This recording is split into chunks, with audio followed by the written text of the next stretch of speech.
ദായിൽ furniture and interior, Poozhikkunnu, Alathiyur.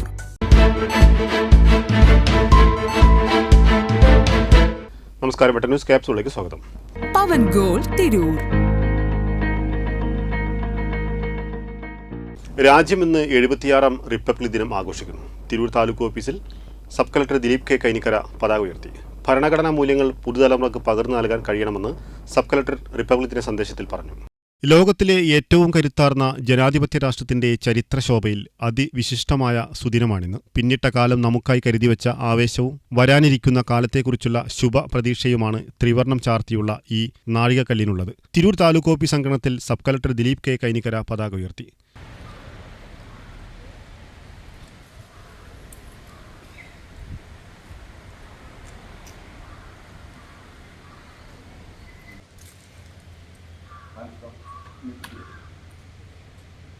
ഭരണഘടനാ മൂല്യങ്ങൾ പുതുതലമുറക്ക് പകർന്നു നൽകാൻ കഴിയണമെന്ന് സബ് കളക്ടർ റിപ്പബ്ലിക് ദിന സന്ദേശത്തിൽ പറഞ്ഞു. തീർച്ചയായിട്ടും ചെറിയ പോറലുകളൊക്കെ നമുക്കറിയാം, അടിയന്തരാവസ്ഥയെക്കുറിച്ച് നമുക്കറിയാം, ഭരണഘടന പല രീതിയിൽ മാറ്റിമറിക്കാനുള്ള ശ്രമങ്ങളെക്കുറിച്ച് നമുക്കറിയാം.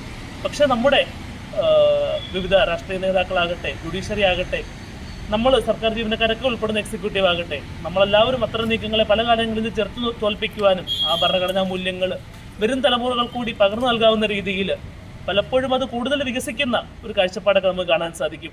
ഒരു ഉദാഹരണം പറഞ്ഞാൽ, വിദ്യാഭ്യാസം ആദ്യം ഒരു അവകാശമായിരുന്നില്ല. നമ്മുടെ ഭരണഘടന സ്ഥാപിക്കപ്പെടുമ്പോൾ അതൊരു അവകാശമായിരുന്നില്ല. അത് ഡയറക്റ്റീവ് പ്രിൻസിപ്പിൾസിൻ്റെ നിർദ്ദേശക തത്വങ്ങളുടെ മാത്രം ഭാഗമായിരുന്നു കുട്ടികളുടെ വിദ്യാഭ്യാസ അവകാശം. പക്ഷെ അതിനെ പിന്നീട് ഒരു റൈറ്റ് ടു എഡ്യൂക്കേഷൻ ആക്ട് വഴിയും 86ാം ഭരണഘടനാ ഭേദഗതി വഴിയുമൊക്കെ അതുകൂടി ഒരു അവകാശമാക്കി മാറ്റുവാൻ നമ്മൾക്ക് സാധിച്ചിട്ടുണ്ട്.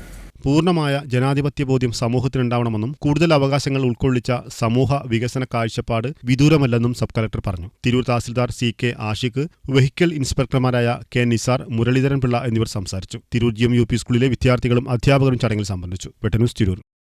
എന്റെ ഇഷ്ടങ്ങൾ എന്റെ ഫാമിലിക്ക് അറിയാം. Family wedding centre.